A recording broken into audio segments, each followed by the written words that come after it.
of all the information. And there we go. He'll be taking care of the chat box for us, any technology issues and things like that. So if you need some help for whatever reason, you can go to that chat box, and where it says to everyone, you can pick Mac Zoom, and send a private message to Mac. So if you're like, hey, I'm trying to put my video on, I can't remember where that is, whatever that might be, you've got that there as a helping resource if you need it. So our agenda for today, what is Senior Roundtable, is where we will get started. We'll also have an opportunity for, if you have some organizational announcements that would be beneficial for this group here, you've got an opportunity to share that with that. Meeting sponsor, you'll get a chance to hear from the meeting sponsor. When they sponsor a meeting, they get 3 minutes on the agenda to talk about their organization and the services that they provide. So we're really happy today at Palm Garden Health and Rehab was able to be our sponsor. They also give us 2 $25 gift cards that we will give away at the end of the meeting.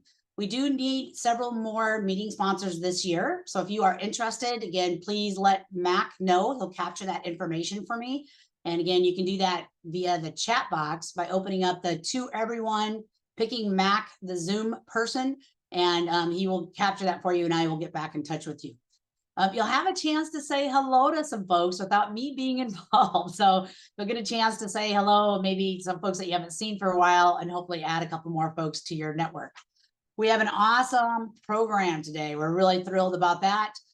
Lindsay is also going to be Donna. So Lindsay's both people today. And you may have heard that Donna had a situation, ended up in the emergency room last night, and probably is not going to be able to join us. She is fine. I heard the boot was involved, so that's good, at least up and moving, etc., or partially with the boot on. So when Lindsay is talking and eventually starts talking about Donna's part, and the face does not change, you are not going crazy on a Friday morning.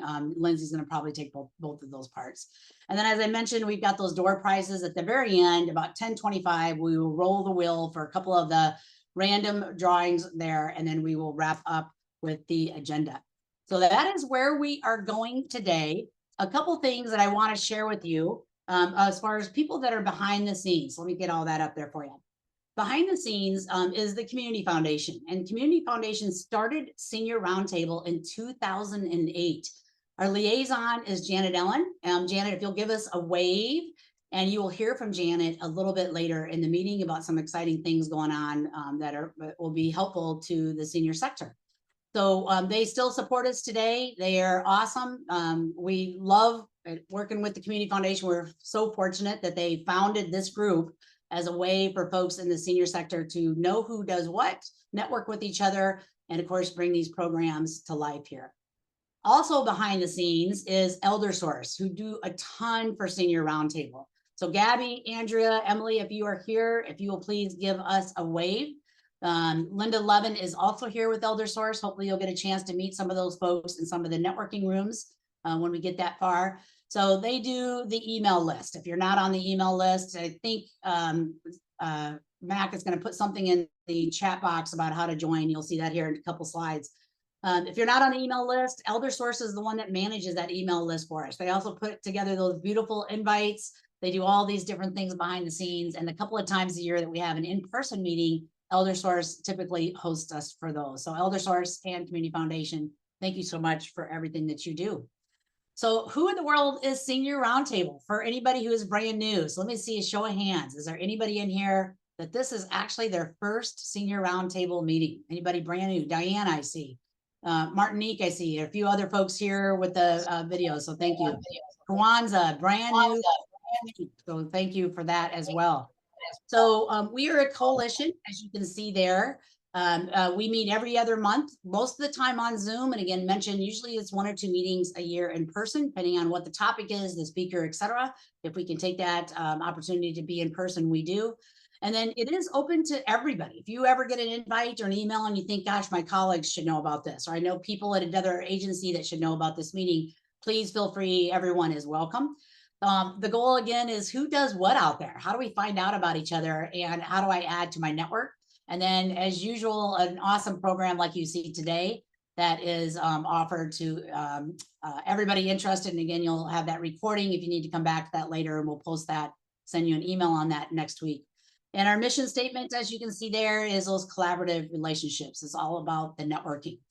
Behind the scenes, this group does all your planning for you. They have the contacts. They come up with these great ideas of what is it that people would be interested in learning, or what's a kind of a topic out there that everybody could benefit getting some resources and hearing from some experts, etc. So if you are one of these folks, if you will please give us a wave in the Senior Roundtable Advisory Committee volunteers. And we do have a lot of new folks, and we are really happy that you are with us today. And we've got some folks that have been with us for a few years and still consistently come to just about every single meeting. I've asked Carrie to share, who is one of our advisory committee volunteers, to do a kind of a quick introduction of herself, and then what's something that's been beneficial to you, Carrie, that we hope works for everybody in here and they keep coming to the meetings. So Carrie, I'm going to turn it over to you. Okay, so I'm going to try and be quick. My name's Carrie Bell. I am the Communications and Marketing Director for River Garden Senior Services in the Mandarin area of Jacksonville. And I started attending Senior Roundtable back in about 2015. I was with a different organization at the time, but it was most beneficial to me because I started learning a lot about the senior sector in general and all of the different resources that were available through private companies, city resources, caregiver support groups, and it just kind of became a hub of all of that great information. I also shout out to the Community Foundation for starting this, because Senior Roundtable is where I first learned of the Community Foundation grant opportunity. And River Garden has been the fortunate recipient of grants a couple of different times during my tenure here. And that's really benefited some of our programs. It is a great place to get a lot of information.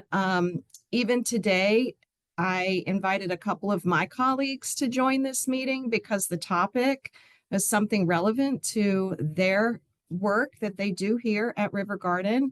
So I would encourage everyone to think of this as an opportunity to learn for themselves, maybe find some mentors or friends even, and just increase your ability to navigate all through the senior network that we have here in Jacksonville. So thank you. I learned something new every day. Carrie, thank you so much for being willing to speak and do kind of an official welcome to everyone here. I appreciate that very much. So what are some ways that you can stay connected? So we talked multiple times about how important the networking is and connecting with others that are doing things that maybe are different than what your organization is doing. You have a couple different ways to do that. And you'll see that Mac has also put this in the chat box. And again, if you're not familiar with Zoom and you've joined me kind of after we talked about the Zoom, the chat is along the bottom of your screen. If you click on that, a box is going to pop up and you're going to see all kinds of good information coming into that chat box already this morning, and it will continue as we go through the meeting.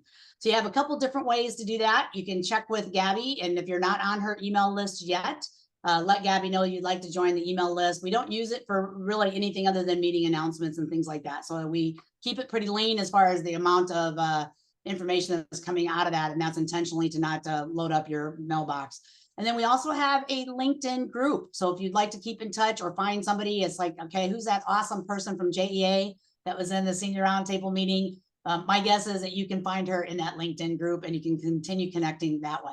So a couple different ways that you can find each other and connect even after the meeting. So with that, I would like to welcome and thank officially Palm Garden Health and Rehab. We have Michelle, if you are here, I think you are the person that's going to be speaking on behalf of your organization. And if you're willing to set a timer, we hate to jump in and interrupt to say, hey, it's been 45 minutes. Could you please wrap it up? Joking, of course. So if you will just kind of self-regulate that. And Michelle, I think that you are here. Let me go down to my own list here. Or Kenyon, do you have that? Yes, ma'am, I'm here. Okay. Well, we welcome to Palm Garden, and I've been the social worker here for about going on 12 years between this time and last time. And I've got my fellow co-worker here with me, Michelle, from admissions. And what makes us unique here is, like, every morning in our morning meeting, we highlight, start our morning meeting with our mission statement, which means a lot to all of us. which states each person is entrusted our care and inspire hope and healing, helping those individuals achieve their highest level of physical, emotional, and spiritual well-being. And we hold that dear to our hearts. And every morning we say that, and we mean that from the bottom of our hearts. And then we partner with each of our guests, residents, and family members in an inclusive way to ensure successful outcomes. And we set up all initial team meetings within the first 72 hours of when our patients get here to meet with their family members, patients, to define expectations of those families and their patients, to find out what they expect from us, and to discuss discharge planning, even though the discharge planning begins in the hospital before they even walk in the doors here. And also, during their stay here, we also have interdisciplinary follow-up meetings, which is the care plan meetings within the first 20 days, where we discuss, again, what the discharge plan is, their plan of care, and if anything has changed since that initial meeting. And what we take pride in at our facility, we have is highly dedicated therapy team. Most of our therapists have been here for 20 plus years. And we offer outpatient therapy as well.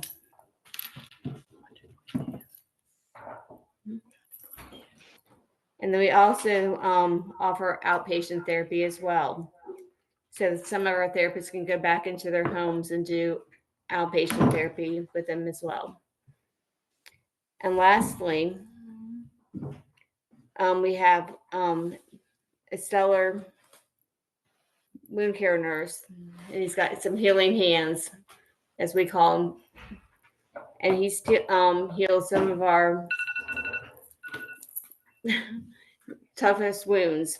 So that's us in a nutshell. And if you wish to come out and do any of our tours, please get in touch with Michelle Martin here in our admissions department.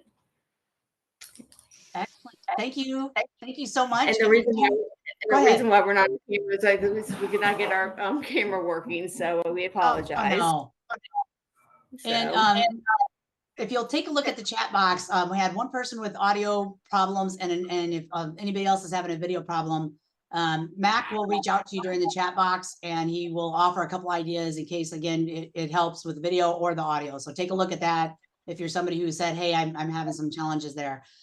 So Palm Garden, thank you so much. If you want to, in the chat box, put your contact information, where's your location, anything else that you'd like to put in that chat box, please feel free to do so. And again, thank you again for the 2 gift cards. We'll be giving that away at the end of the meeting today. You have to be present to win.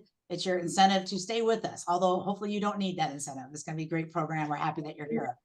All right. Thank you for having us this morning. Thank you. Thank you for joining us. If you have any senior sector announcements that are appropriate for this group, and you see some of those in there already, I love seeing kind of, it's just a nonstop in the chat box with information coming in there. So if you've got something that you want others to know about, anytime between now and the end of the meeting at 10:30, please feel free to put that in there. Include contact information. How does somebody find out more about it? Is there a website or phone number, whatever those things might be? Please be willing to share that as well, so folks can follow up on that. Speaking of very important announcements and things going on in the community, I'm going to turn it over to Janet Allen, who is going to talk about some really great opportunities available through the Community Foundation. So Janet, it is all yours. Okay, thank you, Laura. Hi, as Laura mentioned, I'm Janet Allen. I'm a program director here at the Community Foundation for Northeast Florida. And the program team here is charged with doing some competitive grant making, so a grant application process around field of interest funds that have been left with the organization over our 60-year history. And we have 4 endowments left by philanthropists that serve seniors, so anyone over 55. And so we have an open application process, and I'm going to add in the chat how you can reach our website in that exact page that talks about those aging adult opportunities. Now, these 4 endowments allow us to do maybe between $80,000 and $100,000 worth of grant making every year. And they really focus on supporting seniors and caregivers who support seniors staying in the home. We used to be called the Jacksonville Community Foundation, and so some of these endowments go back to when we only covered the Duval County area, and those donors specifically let us know that Duval County was their focus area. And so we have limited funding outside of Duval County. Some of these endowments, 2 out of the 4, don't allow us to spend outside of Duval County. So I want to let people know it's a very competitive process, and 2 of the funding sources do limit our work in Duval County. But if you're doing work for multiple counties and you have a program that serves half of Duval, then you can certainly apply for that portion of your programming. Grants can be made of up to $25,000. And on that website page that I just put in the link, you can read the parameters and get other information. And there's always an opportunity to set up what we call a technical appointment if you want a one-on-one conversation about the opportunity, and if you have any questions about the application and the questions we're asking. So I won't belabor the point, but it does close on March 6th. So you do have about 6 weeks, 5 to 6 weeks to get that application in. So, and I welcome any questions. You can certainly reach out to me, and I'm also going to put my email in the chat if you want to go ahead and just email me directly. And that's it. Thank you, Janet. And that is awesome. And as Carrie mentioned, they have benefited from this, and we have many different folks that have attended Senior Roundtable that also found out about these grants, and we're fortunate enough to have that opportunity to add something really positive to their organization through the grants with the Community Foundation. So again, thank you, Community Foundation and Janet, for being our liaison there with all that great information. So want to give you a chance to say hello to one another. So this is your opportunity to grow your network, or just again, say hello to folks that maybe you have not seen for a while. We'll have a couple rounds, and here is where we're going to be going with this. If you will please share in the breakout room, we'll send you there automatically. I'll talk more about that in just a second. Please share if you're with an organization. What does that organization do? Maybe people haven't really heard of that, or they didn't know about all the different services, etc. And what is something that you're looking forward to in 2025? Hard to believe, but we're already, I mean, February is right around the corner, literally. You'll have a total of 9 minutes in that conversation. And once you get into the breakout room, if you would like, okay, what is it that we're supposed to be doing? What did she say? I haven't had enough coffee yet, etc. Once you're in a breakout room at any point, especially today also, if you click on the chat box, once you're in the breakout room, you will see all those directions that Mac has put in there for you, which is a duplication of what you're seeing here. So you've got that there. I will ask if you'll just kind of keep an eye on the time. If you've got 3 to 4 to 5 people in your breakout room, and if you see you have like 2 minutes left and there's still 2 people who haven't had a chance to introduce themselves, if someone's willing just to speak up to say, hey, we're almost out of time, let's get to our last couple of folks.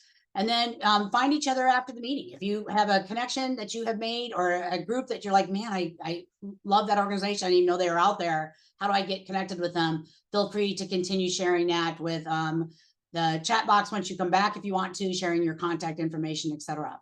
So with that, what will happen is we are going to send you automatically into a chat, or excuse me, a breakout room. So show of hands, who met somebody in round 2 that you did not know before? Anybody meet somebody that was new to add to your network? Me. Awesome. Love it, love it, love it. Okay.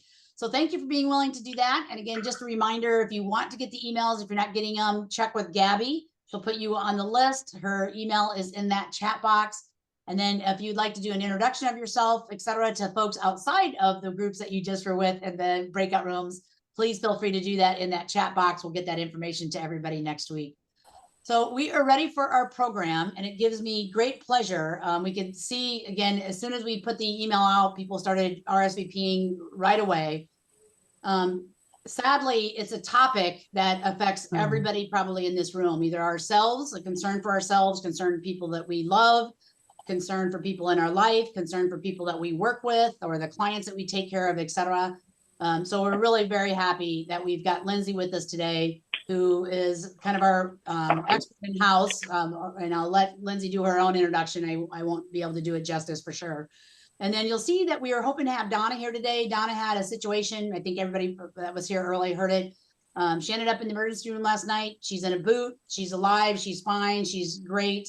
But she probably has some medical stuff going on this morning. We may not see her, but Lindsay is very prepared to take on what Donna was going to talk about as well. So she's got all that information. So Lindsay, you've got the floor till 10:25. A couple things that I will ask for folks is if you do have a question, I'm going to move my chat box over. If you do have a question for Lindsay, if you would please put it in the chat box, and I will keep an eye on that. And when there's a pause or it makes sense to, hey, Lindsay, we got a question in there, etc. Or we can hold them, Lindsay, until you're done with your presentation, and then we can hit the questions then. But please feel free. If you've got questions, put it right into that chat box. We'll keep an eye on that. We'll make sure we get your responses for you. So with that, Lindsay, you've got till 10:25, and then we'll take it over, take it back over to wrap up the meeting. So I'm going to mute myself, Lindsay, and you are welcome to stop sharing. And if you would like to share, you've got that ability to do that. So Lindsay, you got it. Okay, do we see my slides? Yes. And are they advancing for you? Yeah. Yes. Yep. Okay, perfect. Sorry, my second screen isn't working right now, so I just want to make sure you guys can see the right stuff. And when I open this up now, do you still only see the slides? Yes. Okay, great. Wanted to make sure I could see the chat a little bit. All right, so my name is Lindsay Taylor. I'm a program manager and research champion with the Alzheimer's Association. If you're not familiar, the Alzheimer's Association is a nonprofit. Our mission is to lead the way to end Alzheimer's and all other dementia by accelerating global research, driving risk reduction and early detection, and maximizing quality care and support. And you see some of our levers or pillars that we work in, some of the different services we do on the screen there: care and support, advocacy, education and awareness, research, and DE&I. And I personally work in our education and awareness, our care and support, and our research areas. I choose to work in Alzheimer's and dementia for a few different reasons. One, I kind of always have. My degree's in gerontology, or the study of aging, and unfortunately, as we've all already talked about today, aging and dementia do go hand in hand a little bit. But probably most importantly, I've had 3 grandparents pass away with some form of dementia, so I've seen firsthand the really devastating impact that can have, not only on the person that has it, but maybe more so their family members, their friends, their caregivers. And you see our mission symbol on the screen here too. It's supposed to show a person and a beaker, a test tube, because everything that the Alzheimer's Association does is focused on people and science. And now you see just a little bit of what we're going to cover today for the next few minutes. And we're starting with some basics about Alzheimer's and dementia. I know a lot of us might already know this, but I wanted to cover it quickly to make sure we're all on the same page before we dive into the stuff about research. So what you see on the screen right now is our 2024 Alzheimer's disease facts and figures. We have nearly 7 million Americans over the age of 65 living with Alzheimer's disease today, and that's projected to rise to over 13 million by 2060. And 1 in 3 older adults dies with Alzheimer's or some other form of dementia. And the disease also places a heavy burden on our healthcare system, with the total payments for care at $360 billion, and that's projected to rise to $1 trillion by 2050. And as I already mentioned, care partners are very heavily impacted. In 2024, we had more than 11 million Americans providing 18 billion hours of unpaid care to a person living with Alzheimer's or another form of dementia. And we post this facts and figures report once a year, so the 2025 one will be coming out in the next couple months here. And now you see some Florida-specific statistics for us. We have over 600,000 Floridians living with Alzheimer's disease. Florida has the 2nd highest prevalence in the US, behind California. We also have over 800,000 caregivers. 66% of those caregivers have at least one chronic health condition themselves, and about 29% of those caregivers have depression. And again, just to make sure we're all on the same page, I'm going to cover kind of the definition of Alzheimer's disease and dementia, because a lot of us use those words interchangeably, but they are a little bit different. So dementia is a syndrome or a collection of symptoms. It's what the person experiences, but it's not what causes that experience. So we kind of think of dementia as this overall umbrella category for this collection of symptoms, like changes in our memory, changes in our thinking, changes in our behavior that are severe enough to affect our daily life. Alzheimer's disease is just one form of dementia, but it is the most common. We believe it makes up anywhere from 60 to 80% of all dementia cases. And then other common forms or causes of dementia are vascular dementia, Lewy body dementia, and frontotemporal dementia. Alzheimer's itself is a disease or the biological cause of this dementia that people experience. And one of the things that makes it difficult to diagnose and treat Alzheimer's and other dementia is this concept of mixed dementia you see at the bottom.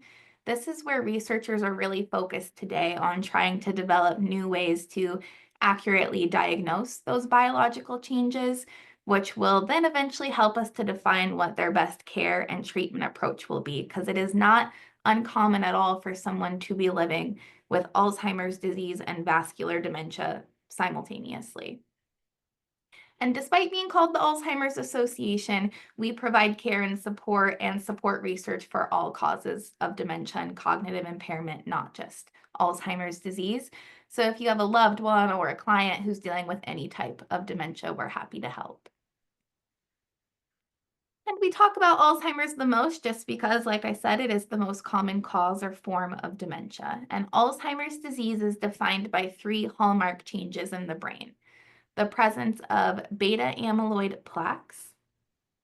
And these plaques are a buildup of protein that sits on the outside of the nerve cells or the neurons in our brain and cause brain cell death. It's sticky substance clumps on the outside of those nerve cells. The second hallmark is tau tangles. These tangles occur inside the nerve cells and decrease the nerve cells' overall communication. So the beta amyloid protein plaques are attacking on the outside of the nerve cells. The tau tangles are attacking on the inside of the nerve cells. And together, this contributes to overall brain cell death that occurs in the brain, and we call this neurodegeneration. And that cellular death is occurring in areas of the brain that are important for our memory, our thinking, our behavior, and that's why we see those dementia symptoms. So on number 3, you see the brain cell death that can occur between the comparison of a healthy brain versus someone in the end stages, advanced Alzheimer's disease. A healthy brain weighs about 3 pounds. In the end stages of Alzheimer's disease, a brain can weigh as little as 1 pound due to that brain cell death that they experience. And Alzheimer's disease occurs over a continuum. And what I mean by that is it's a progressive disease, meaning it gets worse over time. The first kind of stage we think about in Alzheimer's disease is asymptomatic, meaning you're not having any symptoms, right? But some of the biological changes can start to happen in the brain as much as 20 years before those outward symptoms start. Then as we move through the continuum, symptoms of cognitive decline begin to appear, and the brain changes continue, brain cell death starts. And for the purpose of this slide, the initial symptom is mild cognitive impairment, or MCI, due to Alzheimer's disease. So MCI means someone's living with the early stages of cognitive loss, but it doesn't necessarily affect most of their daily activities. There's just these noticeable changes happening. Someone may go on to develop dementia due to Alzheimer's disease. And once that happens, we think of it now in 3 very broad stages: mild, moderate, and severe, or early, middle, and late. And the symptoms, based off which stage of the disease you're in, worsen. Everyone who experiences dementia will have passed through this stage of MCI, or mild cognitive impairment, but not everyone who has MCI has it because of Alzheimer's disease or will go on to develop Alzheimer's disease. People can have MCI due to other causes, and it may not worsen from that point if it's due to a different cause. But if we have Alzheimer's disease, it is progressive. We have no cure right now, so the disease will worsen over time. But this concept of MCI is really important here because it provides us an opportunity for treatment and potential prevention. If we can prevent new cases of MCI or mild cognitive impairment, then we may be able to prevent new cases of dementia. And early communication between doctors and patients is key because this disease doesn't happen overnight. It slowly develops and gets worse over time. And it's more important kind of now than ever that we're able to detect Alzheimer's disease as early as possible. So before I get into that, maybe I'll pause. Do we have any questions so far? I haven't seen anything yet, Lindsay. Perfect. Okay, so early detection and diagnosis. An early and an accurate diagnosis helps us understand our symptoms and really explore the treatment options that are available to us and prevent future complications. So an early diagnosis can help people diagnosed with Alzheimer's or dementia to make planning decisions and be a part of those decisions with their family. I'm sure a lot of us have come across the case before where we have a family member caring for someone with Alzheimer's disease and they never got a power of attorney in place, and now it's too late because their cognitive impairment has advanced to where they don't have the capacity to sign for that anymore. And that is a big problem. So catching it early gives us time to plan legally and financially for the future. There's medical benefits, of course, as well, like access to current treatments. We have new disease-modifying treatments that are FDA approved that are slowing down the progression of Alzheimer's disease, but only for people who are in the early stages. So we have to catch it early to even be a candidate to use these medications. And I'll talk about that more in a minute. We also know that clinical trials will play a big role in helping to find the newest and the best treatments and even potentially someday a cure for Alzheimer's and other dementias. So catching it early gives us time to participate in clinical trials and time to prioritize our health and make healthier lifestyle choices in other areas. And there are financial benefits of an early diagnosis, both for the family of the person, but also for the country and the US government as well. So overall, an early diagnosis is really important for many factors of daily life. So how are we diagnosing Alzheimer's disease today? We still have no single test that can determine if a person is living with Alzheimer's disease or another dementia. Previously, we could only diagnose Alzheimer's and other dementia based on medical history and cognitive paper and pencil tests. But now we're seeing a movement to incorporate biomarkers as a part of that diagnostic workup, and it allows us to shift our understanding and really detect disease at some of its earliest time points. And we're now at a point where doctors use diagnostic tools like imaging and fluid analysis combined with neurological exams, physical exams, and those cognitive tests to make an accurate diagnosis. And by incorporating the biomarkers into these tests, we're able to start better understanding the underlying biology of a person's cognitive concerns or cognitive issues. And it gives us a window to start trying treatments earlier, enroll people in clinical trials for prevention types of approaches if we can identify through biomarkers who's at risk and define who might be a right fit for certain types of drugs and certain types of clinical trials. So you're hearing me say biomarker, and you may think you don't know what that is, but I promise you, you do. So we get a blood test hopefully every year, right? And you get your cholesterol numbers as an indicator of potential heart disease, right? And you get your blood sugar numbers, your A1C, all of that as an indicator of possible diabetes. Those are biomarkers. And over the past few years, we've seen an enormous amount of research focused on developing new biomarkers for Alzheimer's disease and other dementias. We're talking about these tools and technologies that help us tell changes that may be happening in our body, potentially even before we see outward symptoms of those changes. Biomarkers are both predictors and indicators of disease and disease progression.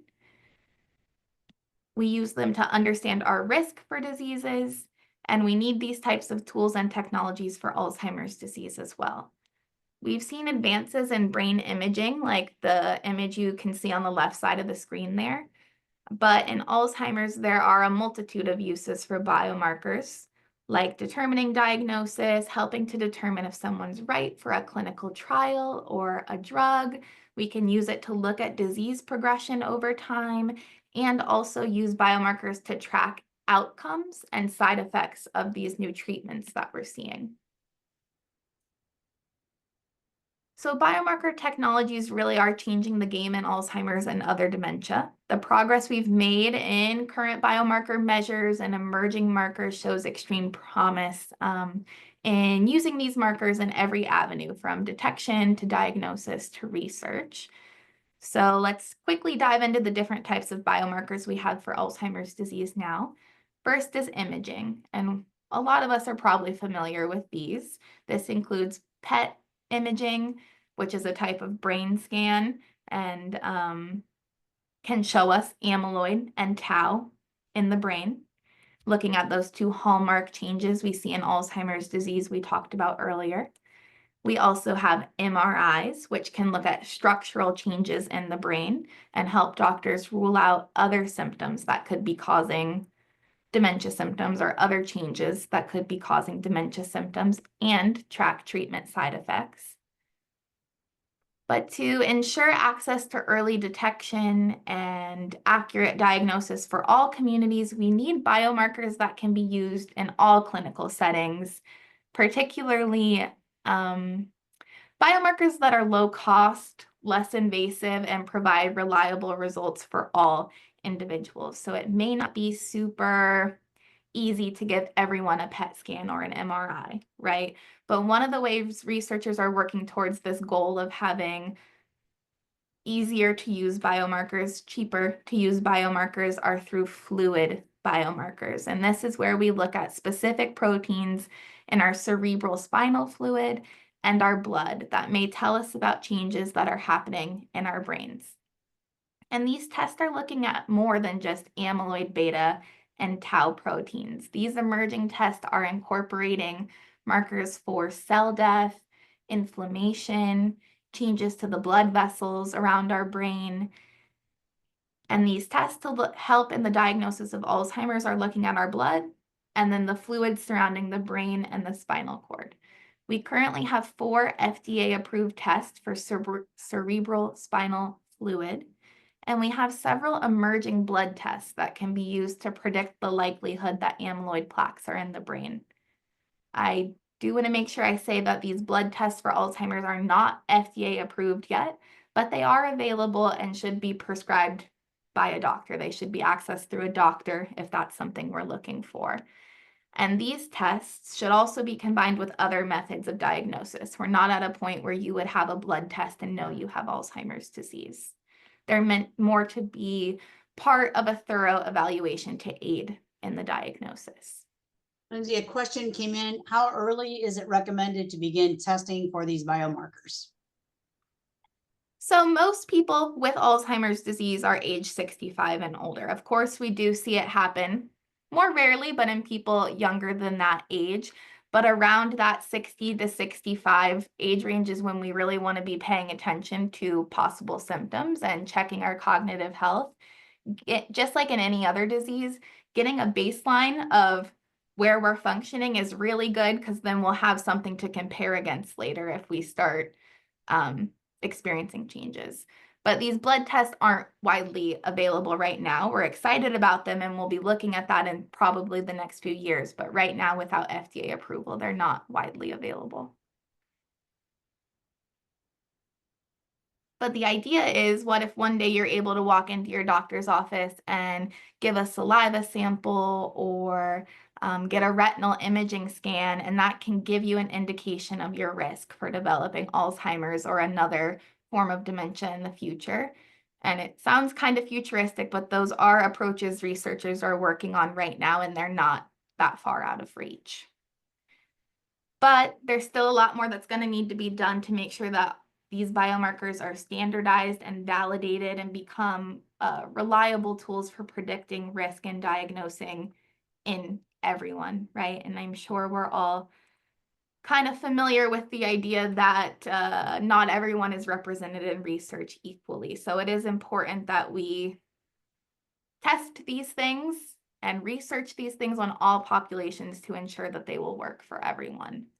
And the Alzheimer's Association is supporting research efforts that will help continue to push the field forward when we're thinking about biomarkers of Alzheimer's by funding new and innovative research that is exploring these new biomarkers, bringing together global leaders to standardize biomarkers across all populations, and publishing new recommendations and guidelines for doctors to use these biomarkers in their practice, because that is something that doctors need and are asking for. If they've been out of school for 20 or 30 years, the field has changed a lot in that amount of time.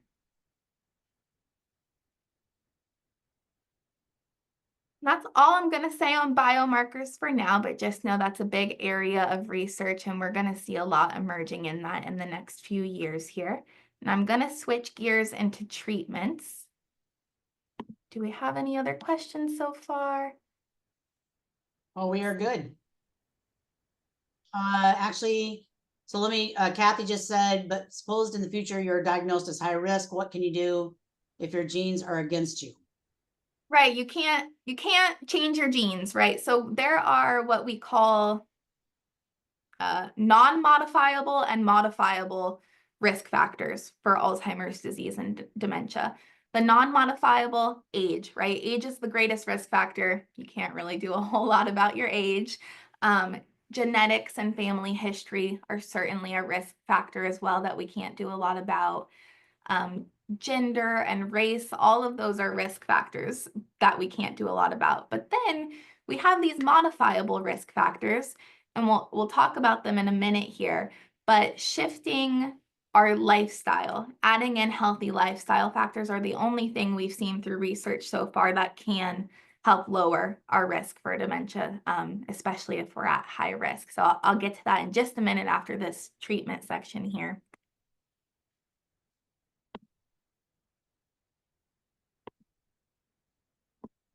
Okay, so what you see on the screen now is the current in use FDA approved therapies and treatments surrounding Alzheimer's disease. The disease was first described in 1906 by Dr. Alzheimer, and we didn't have the first treatment till 1996. And you see that on the screen there, Aricept, a lot of us are familiar with that, and that's certainly still being prescribed today. And then all those drugs and treatments you see in the orange color, those are medications that are FDA approved to treat cognitive and functional symptoms of the disease. They don't slow down, modify, stop, or reverse the disease process, but they temporarily treat cognitive and functional symptoms. So for the person taking the drug, if it works for them, it can make it feel like it's slowing down the disease process because it's helping with those symptoms. But if I look inside your brain, I'd see biologically the disease is still running its course. They have the ability to sort of increase the efficiency of our brain cells and how they talk to and listen to each other, but they don't prevent the brain cells from dying. And that's really important because to slow down the disease process, we need to prevent those cells from even dying in the first place. So a lot of research that we're seeing today is focused on drugs aimed at preventing those cells from dying and maintaining that cellular health. You also see two drugs in blue on the screen, or teal. Those are suvorexant and Belsomra. Those the FDA have approved to treat mood and behavior symptoms. So sleep disorders, issues with sleep, Belsomra can help with. And in 2020, where I'm here, Rexulti is the other one. In 2023, Rexulti was also approved. That treats agitation associated with Alzheimer's disease. So those are two new FDA-approved drugs that are also available to help with mood and behavior-related symptoms. But some of the new drugs that we're excited about and that you maybe have been hearing a lot about are the ones you see in purple. So Leqembi and Kisunla. These are two drugs that are IV infusion drugs and are slowing down the disease progression by targeting the underlying biology of the disease, the amyloid beta plaques. So these are the first drugs of their type that are actually targeting the biological cause of the disease, and in doing so, they are slowing down the disease progression. But again, it only can be used if we're in the mild cognitive impairment or early dementia stages of Alzheimer's disease, and these are only for Alzheimer's disease. So it's really important we catch it early, or else the drugs won't do anything for that person anyhow.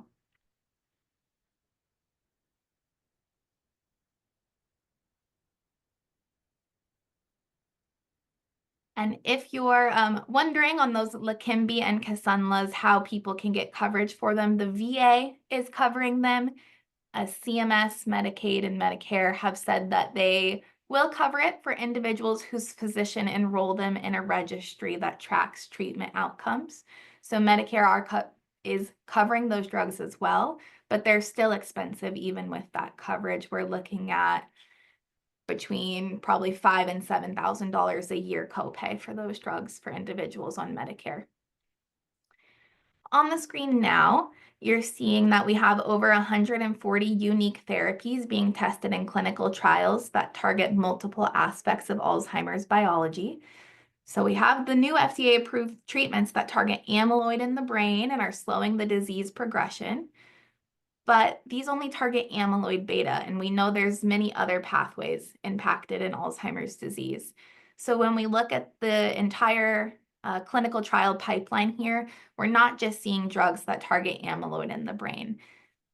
These over 140 unique therapies being tested target multiple aspects of Alzheimer's biology, like the tau we were talking about, drugs that target cellular communication, bioenergetics of the cells, which is how they use energy, drugs that target neuroinflammation and vascular stress and things like that. So on the slide, you can see just how many trials are ongoing, but I also want to highlight that this report is only drugs for Alzheimer's disease. There's a ton of others being tested for other forms of dementia as well.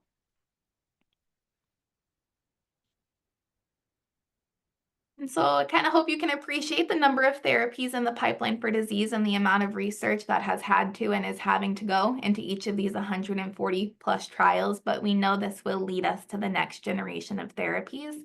One thing we've learned from other disease models is that the first FDA approval in a disease helps to fuel the pipeline with more and better treatments. So the fact that we've seen some of these first disease-modifying treatments come out makes us very excited for what could be coming here in the future. And 28% of the drugs in the pipelines now are being repurposed from other diseases to see if they could work in Alzheimer's disease. I promised we'd talk about risk reduction really quick. And this slide kind of explains what I was saying, that we have non-modifiable and modifiable risk factors. Greatest risk factor is being over the age of 65. Right now at 65 in the US, our risk is about 1 in 9. That risk doubles every 5 years up until where over the age of 85, 1 in 3 people have some form of dementia. Gender plays a role here too. 2/3 of people living with Alzheimer's disease are women. But we also know women on average live longer, and if it's an age-related disease, it kind of makes sense that more women would end up living with the disease. But then we have these modifiable risk factors on the left side. When we think about these modifiable risk factors or things we can change and influence, it's things like physical activity, our heart health, our sleep, our diet, environmental and lifestyle factors. And many of these combined together may drive overall risk. There's a number of reasons for each individual and each group of these lifestyle factors that may be fundamental and unique. We know that social determinants of health may impact some or all of these factors as well.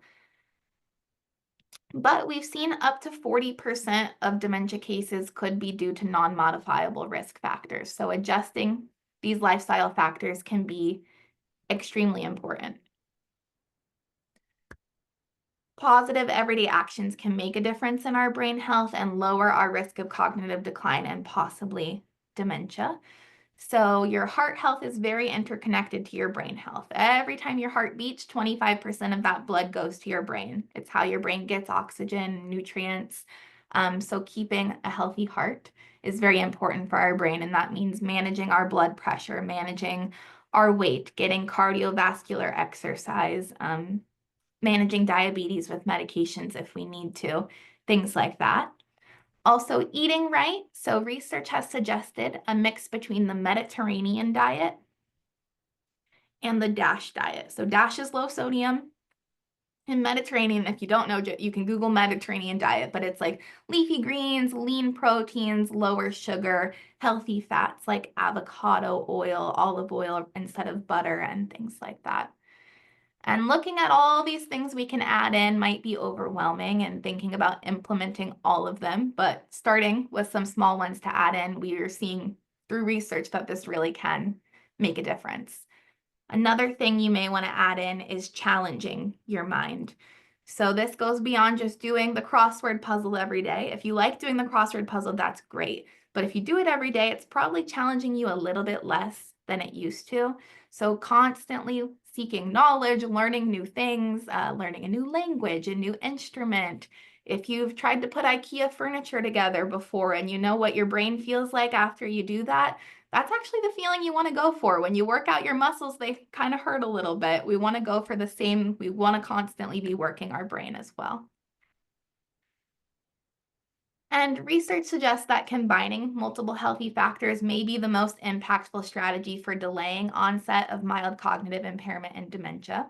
So the Alzheimer's Association is embarking on a large-scale clinical trial to study a multi-domain lifestyle intervention and its impact on reducing risk for cognitive decline.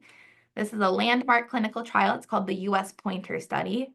It's a self-guided and structured intervention, and we have over 2,000 participants in this study now.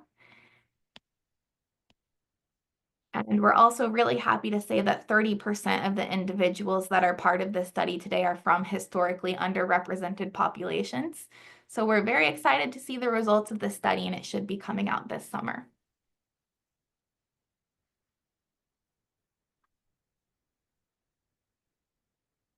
Okay, and some of the Alzheimer's Association initiatives that are happening now and how you can get involved if you're interested. Alzheimer's research funding is at an all-time high. And this has been achieved through some of our work with the Alzheimer's Impact Movement, which has been instrumental in advocating for increases in federal funding of research. When it comes to research, we're attacking Alzheimer's from many fronts so that we can know more about detection, prevention, early diagnosis, and treatment. And we're certainly out there advocating for increased funding on a national level and a state level. We currently have $430 million active in over 1,000 research projects in 56 countries. And that's not stopping. We're still working in research and raising money for research. And you can see on the right side of the screen some of the active awards we have here at home in Florida right now.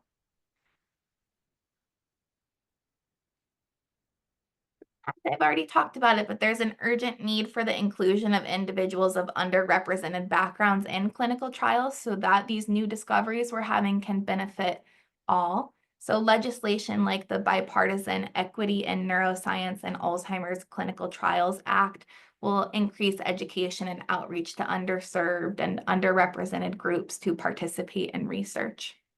And the Alzheimer's Association has committed to this through a number of efforts like we talked about today with the US Pointer Study.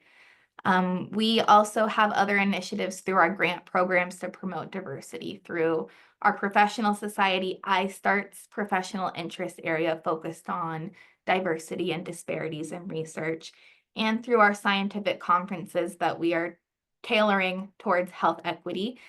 You can look out soon or contact me or Donna too. We'll be doing 3 summits throughout the state of Florida, and one of them will be in Jacksonville on diagnosing Alzheimer's disease in those with Down syndrome and other intellectual disabilities.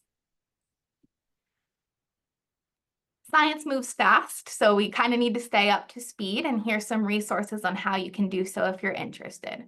Our website, alz.org. If you or someone you know is possibly interested in participating in a clinical trial, we have our service called Trial Match.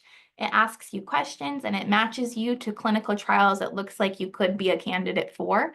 It doesn't share your information with the trial, however, because we don't want them to be bothering you and calling you.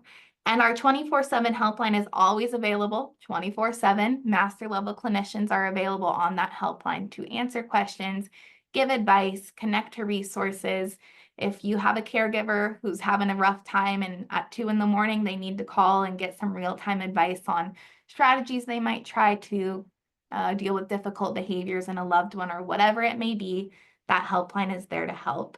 And I'll put it in the chat when we're done here, but we hope that you'll all program that number into your phone, 800-272-3900. And I already mentioned here, but Trial Match, if you're interested, you can scan that QR code. I'll leave it up on the screen for a moment. And on the right-hand side, you see the active studies currently in Trial Match and what they're geared towards.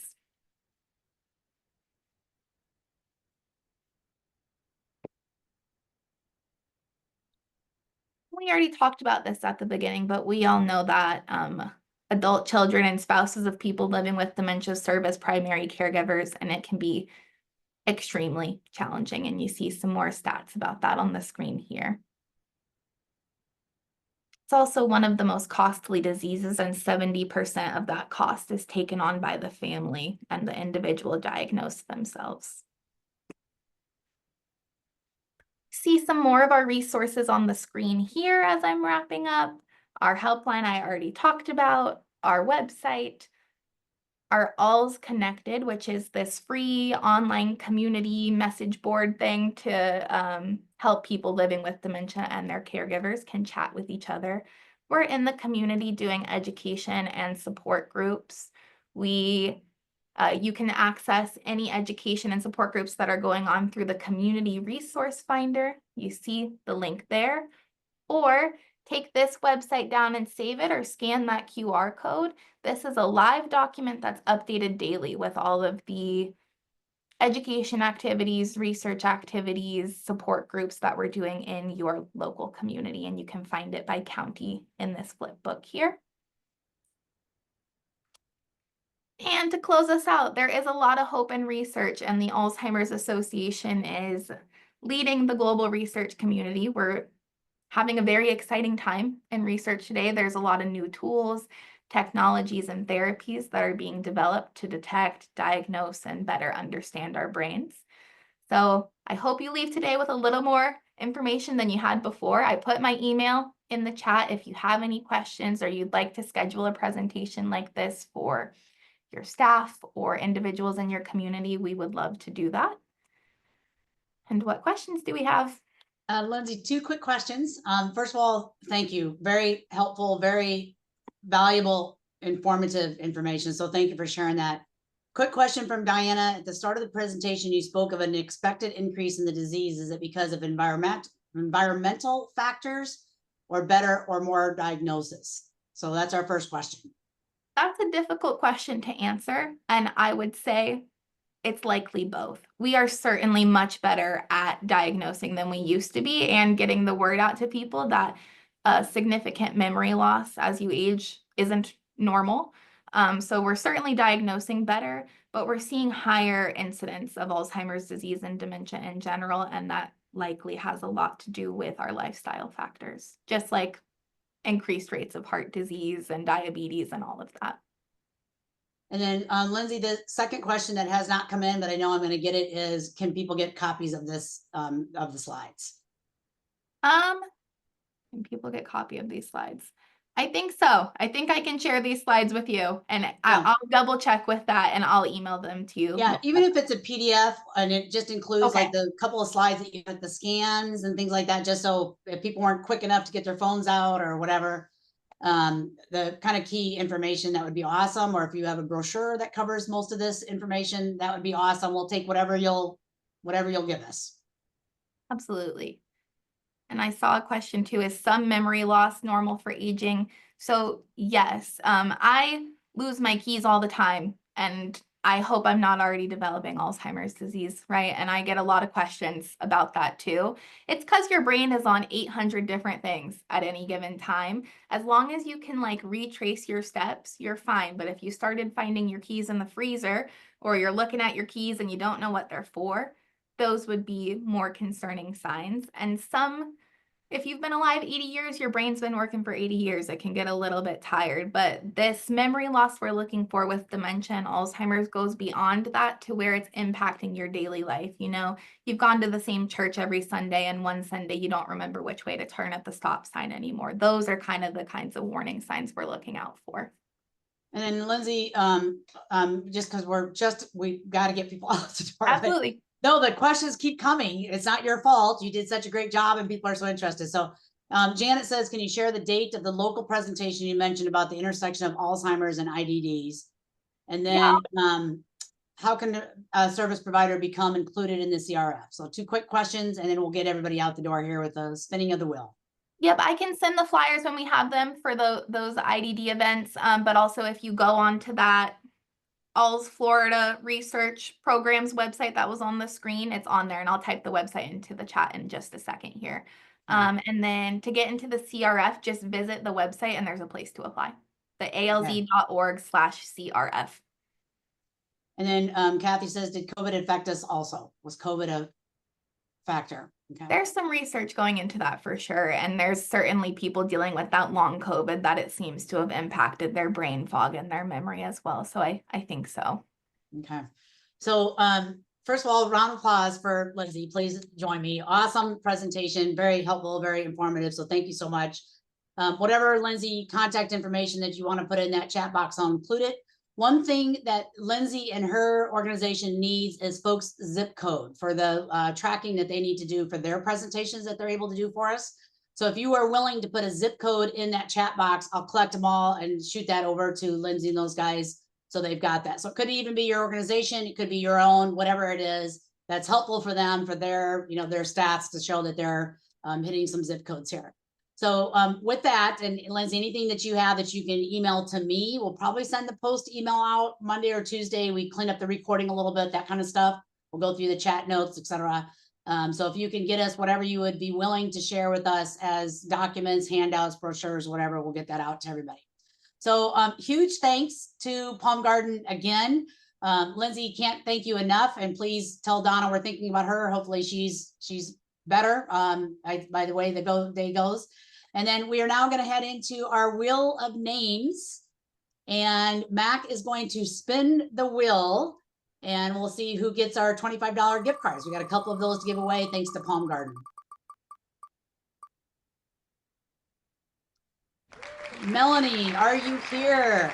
Melanie, give us a wave, give us a something. Melanie, if you're here. Try to see in the box here. Melanie, it looks like you are here. You might be. Yeah, this is Carrie, and she's my colleague. She doesn't have a camera working and a microphone working at the moment. Got it. Okay, thank you. So Melanie, congratulations. And one more. And Tanya, is Tanya here? Tanya, unmute yourself. You are here. Tanya, we've got you. I think we've got you on the phone as T-A-Y-T-A-N.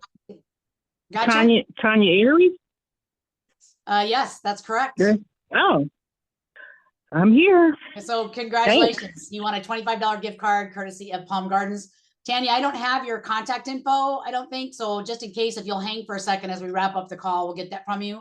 Because I know it's hard Yes, to ma'am. put it in the chat. So with that, everybody, thank you so much. Very appreciated for everybody to be here today. It was wonderful to see you. Please come back. We'll hope to see you in March for the next meeting, and join the email list if you haven't already, and you'll get the notices going forward. Thank you, everybody. Have a great weekend.